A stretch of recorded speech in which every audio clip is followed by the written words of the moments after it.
Welcome back, everyone, to AFK Hour. We're here again exploring the world of Britannia, Ultima Online. And today, well, it's a big one. We're looking at UOAlive because they are celebrating their 9th anniversary. 9 years. It's pretty incredible, isn't it? Totally is. Our sources show it officially kicked off way back September 3rd, 2016. That first registration logged at 11:21 a.m. Wow. Specific. Yeah, and what started out, a small dream, it's really blossomed. It's a global family of players now. 9 years that's a serious achievement for any online community, especially these days. Definitely. It's been a journey, right? Yeah. Shared adventures, sure, challenges too, probably some mistakes they learn from. For sure, every community has those. But the thing that seems to run through it all is this commitment to kindness. Yeah. Accountability, too. Exactly. Even when things got tough, those values seem to have held firm. Growth is one thing, but as the materials point out, it doesn't mean much without that foundation. The community has always been the core of this shard, the server. It's all guided by that community-first idea, maintaining a safe space, and this shared way of learning together. Yeah.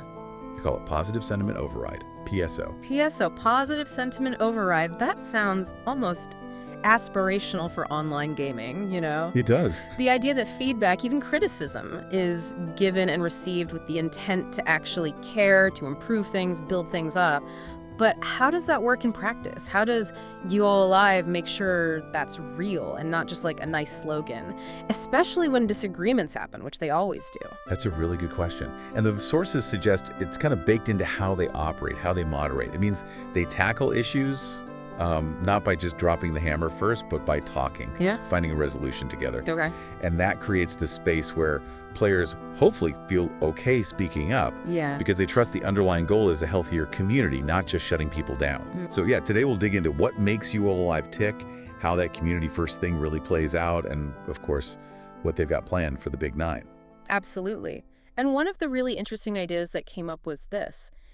UOAlive wasn't just about recreating old UO nostalgia. Right. The mission was bigger, to create new nostalgia, making those timeless moments now together, building new stories. And focus on new nostalgia. Yeah. It's actually like a really smart way to avoid the traps a lot of revival servers fall into. How so? Well, many get stuck just trying to be a perfect copy of the past, right? Right. And that often fizzles out. People are always looking backward. UOAlive seems to get that real sticking power comes from letting players shape their own new experiences, just within that classic UO feel. Ah, okay, so it's about their current story, not just the game's history. Exactly. It fosters attachment to what they're doing now. Which explains a lot about their core pillars. And pillar number 1, probably the most defining one, absolutely no open-world PvP ganking. For anyone new, PvP is player versus player, and ganking is, getting ambushed by other players, usually losing all your stuff. Yeah, it's nasty. UOAlive is, they say, the only modern PvE PvM server. Player versus environment or monster. The focus is all on adventuring together. It's a very deliberate choice. And a bold one, really. Yeah. Well, yeah, because UO, historically, known for its pretty ruthless open PvP. Yeah. So UOAlive saying say goodbye to open world ganks. Our focus is on community and the safe space ethos.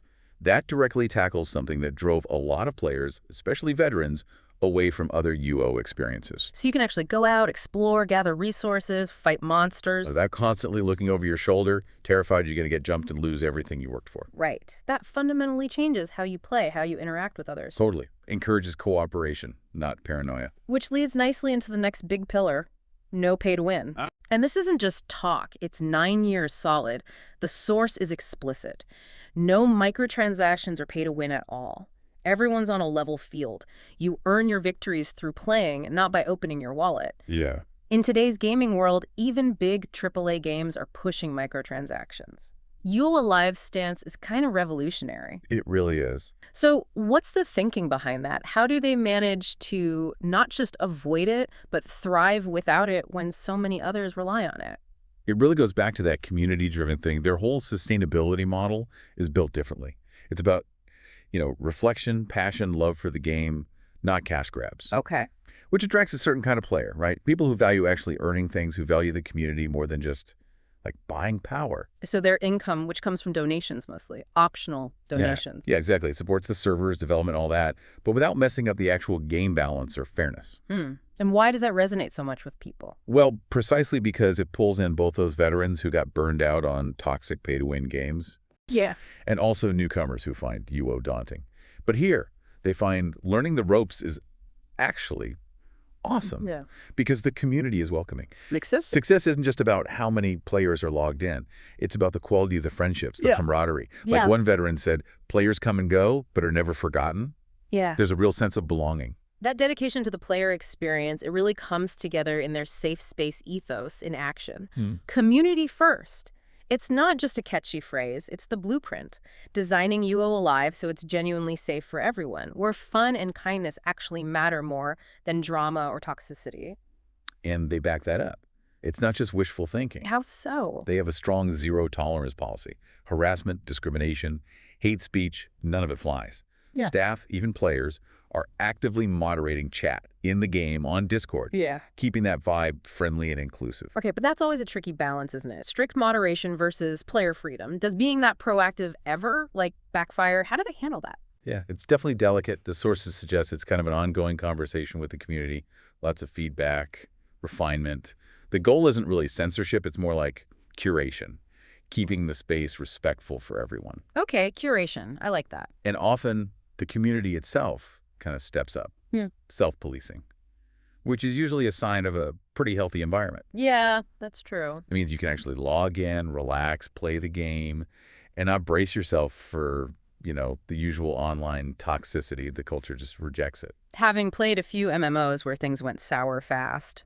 Yeah, seeing that level of dedication is really something. And one of the things that really shows this ethos in action, something pretty unique to UOAlive now, is bringing back the new player companion program, NPCs. The NPCs, yeah, that's a great initiative. It's a nod back to the old volunteer system from OSI, Origin Systems, Inc., back in the early UO days, right? It is, but it's more than just nostalgia. It's about giving new players a truly personal welcome. These NPCs are actual player volunteers. They greet you, guide you, offer a friendly face, a helping hand, right when you start. So it's not just like, here's a starter pack, good luck. Not at all. Skills level up pretty fast anyway. This is about the people, that multiplayer experience, making sure nobody feels lost or alone when they first jump in.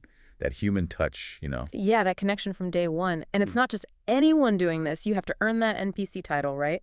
Through being genuinely helpful. Exactly. It shows real passion for helping others. And besides NPCs, you've got volunteer counselors, community managers, event managers, this whole network supporting players. The impact seems huge. You found that player quote. Oh, yeah. This one really says it all. Honestly, this is one of the friendliest, most helpful communities I have ever been a part of in any online game. It just proves, an MMO can be challenging, exciting, without getting toxic. They've kind of reimagined UO as this cooperative, welcoming place. Community health isn't an afterthought. It's like a core feature. A feature, yeah. And that layered volunteer system is like this distributed immune system, constantly reinforcing the positive stuff. And, okay, none of this happens by magic. All these programs, the moderation, the support, it relies on the volunteer team, right? Working behind the scenes and sometimes right there with the players. That's the real engine here. Absolutely. The UOAlive team is, their players first. Passionate players, some have industry experience even, and they donate their time, their skills, purely because they love the game and the community. They play alongside everyone. Yep, as equals. They're approachable, super responsive. Players mention that all the time. Like one person said, the staff are very responsive and almost always available. Problems are dealt in a timely manner and accurately. That makes a huge difference, that approachability. Changes the whole feel between staff and players. Totally. No ivory tower. And every role matters. The new player companions greeting people, the event managers cooking up cool stories, community managers keeping things friendly, designers and devs fixing bugs and adding content. Right up to the admin, keeping the lights on. And it all runs on what? Shared passion, not ego. Seems that way. Very transparent, very collaborative. Any standout examples? Well, they highlighted Sheila Bain, known as the Captain. Oh, right? He's one of the longest-serving volunteers. Really embodies that UOAlive spirit. Been around since 2020, volunteering as an NPC since early 2022. Always there with that ahoy and good advice. Nice. And he said himself, between all the content and most importantly, the great community, I am privileged to call UOAlive my UO home. That says a lot. That kind of dedication from him and the whole team, that's what makes players feel welcome, safe, like they belong. Exactly. Okay, so 9 years down, let's talk celebration. What has UOAlive got cooking for the anniversary? Sounds like they're really going for it. Oh, they absolutely are. Pulling out all the stops, like you said, they've got some really unique rewards lined up to thank everyone. There's a special mirror, something called a reflection spell, or a cloak of reflection. Sounds very thematic. It's reflection, yeah. Fitting for an anniversary. What else? A big one. A 9th anniversary house raffle. A house raffle in UO. That's huge. Where do people find that? It's on the public main gate under the special locations tab. Easy to find. Nice. Tangible rewards are great, but what about like community stuff? Yep, got that covered too. Yes. They've started a reflection thread. Players can share their favorite UOAlive memories, stories. Oh, I love that. And get this, on September 30th, they're going to transfer all those posts to the wiki to immortalize your reflections. Immortalize. That's brilliant. Preserving the community history. Exactly. And they're hinting at more surprises, too. Yeah. Maybe scavenger hunts, a special quest, maybe even a birthday gift for every single player. Okay, they're not messing around. This sounds like a proper celebration. Definitely. And the fun doesn't just stop after the anniversary blows over. Oh. October's right around the corner, which means Halloween. their famous Halloween festivities. So, yeah, the party keeps rolling. It's a great time to be playing there. Shows how they keep engagement up. Seriously engaging stuff. Okay, so celebrations aside, looking forward, what's the plan for year 10 and beyond? The road ahead. They seem very focused on the future, calling it their all-in commitment. All in. Sounds serious. It does. They've done some major back-end work recently. A biannual server migration and renewal. Okay, tech stuff. What does that mean for players? Better performance, basically. They're future-proofing things. They think many players worldwide could see their latency, their lag drop by like 10 to 60%. 60%? Wow, okay, that's significant. Yeah, and they did some clever storage optimization too. What? Managed over 1 million excess items, which means faster server saves, smoother gameplay overall. Faster saves, less lag. Yeah. Always good news in a game like UO. Always. So the technical side is strong. What about actual game content? More stuff to do. Absolutely. They're promising more content, more community stuff, new custom quests, repeatable endgame challenges, fresh rewards too. Good, good. And, crucially, they keep coming back to their core values. UOAlive is staying that safe, welcoming place, community first. They're going to keep heavily moderating, curating the space, making sure it stays inclusive, intentionally breaking away from that typical toxic gaming culture. That commitment sounds unwavering. Now, all these upgrades, the server costs, even with volunteers, yeah, it costs money, right? It does. Real world costs. So to keep things running for another 9 years, they rely on the community stepping up. How can people support this next chapter? They've got a few ways. Monetary options include PayPal, Patreon, their Discord shop, and these things called surveyor projects. Surveyor projects. The point is, there are different ways to chip in financially if you can and want to. It involves the whole community. Okay, and what if you want to help, but maybe money's tight? Non-monetary ways? Plenty of those too. Sharing gameplay on YouTube or Twitch, talking about it on social media, just good old word of mouth. Yeah. And of course, just being active. Participating in the community, joining events, it all helps build the place up. Right. It reinforces that whole idea again. UOAlive isn't built on transactions. Yep. It's built on, like you said, reflection, passion, love for Ultima Online, a real community effort. Exactly. It really shows what a dedicated community can achieve when they're all pulling in the same direction with clear values. So here we are, 9 years, just countless adventures logged, huh? And one really incredible community built. When we look back, it's more than just servers and code, isn't it? It's the friendships made, the stories people lived through, moments that stick with you. And this anniversary, it really is a celebration of you, the listener, if you're part of that community. Whether you're a veteran who's been there ages, or someone new just starting out, or anyone in between who calls UOAlive home, you're the reason it's here. Thriving. Yeah, that phrase they use, the mirror of our past guides the light of our future. It connects everything. This journey isn't just about what the staff built, but what you, the players, keep building every day within that world. So here's to 9 years of reflection, and cheers to all the chapters still to come. We really encourage you, jump into the celebrations, share those memories, keep this amazing community going strong, and maybe ask yourself, what new friendships are you going to make? What stories will you be part of? What challenges will you help overcome in those chapters yet unwritten in Britannia? What's your next big UOAlive memory going to be? Good question to ponder. Happy 9th anniversary, UOAlive. We'll see you in Britannia. What kind of legend would you create in the world of UOAlive? Think about it. Think about it.